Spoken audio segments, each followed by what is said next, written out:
صل على نبينا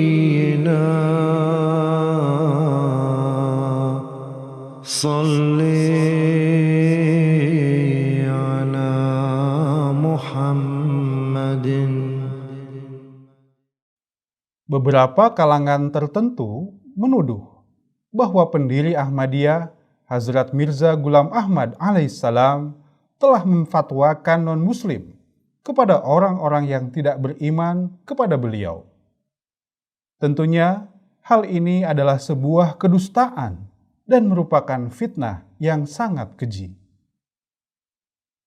Dalam sejarah kehidupan pendiri Ahmadiyah, beliau tidak pernah memfatwakan hal yang demikian. Justru yang terjadi adalah sebaliknya. Beliaulah yang telah dicap dan difatwakan non-muslim oleh para ulama India. Saat itu, kurang lebih 200 ulama memfatwakan beliau non-muslim, murtad, dan keluar dari Islam. Na'udzubillahi min dzalik.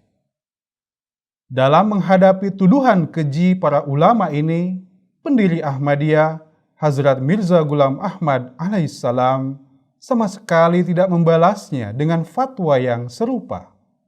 Beliau hanya memberikan jawaban dengan mengetengahkan sebuah hadis Rasulullah SAW yang berbunyi, "Man da'a rajulan bil kufri aw qala aduwallahi wa laysa kadzalik illa haro alaih." Barang siapa yang menuduh seseorang kafir atau musuh Allah, padahal sebenarnya tidak demikian, maka ucapannya akan kembali kepada orang yang menuduh tersebut. Dalam hadis Rasulullah SAW ini sangat jelas dikatakan bahwa jika seseorang memfatwakan kafir kepada orang lain, padahal tidaklah demikian, maka secara hakikat tuduhan kekafiran tersebut kembali kepada orang yang menuduhkannya. Adapun pendiri Ahmadiyah adalah seorang muslim sejati. Beliau pribadi yang mengimani rukun iman dan rukun Islam dengan penuh tanggung jawab.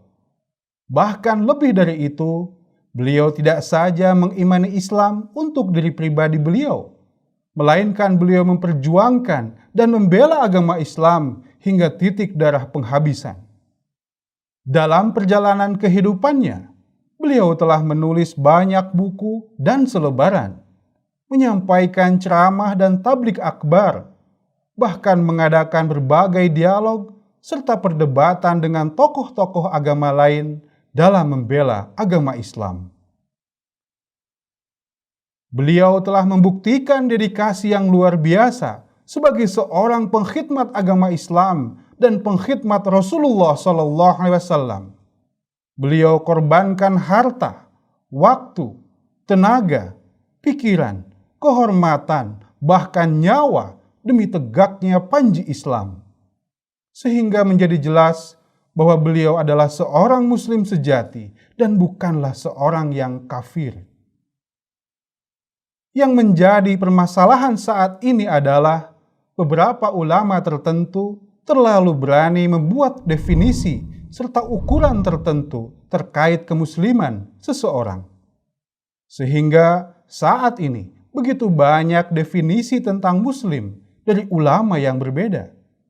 Padahal yang mulia Rasulullah SAW sejak jauh-jauh hari telah menetapkan definisi yang mutlak terkait ukuran kemusliman seseorang. Hal ini beliau sampaikan dalam sebuah hadis yang sahih. Man sholla sholatana wastaqbala qiblatana wa akala dhabihatana fadzalikal muslim. Barang siapa yang sholat seperti kami dan menghadapkan wajahnya ke kiblat kami dan makan makanan yang kami sembelih, maka ia adalah seorang muslim.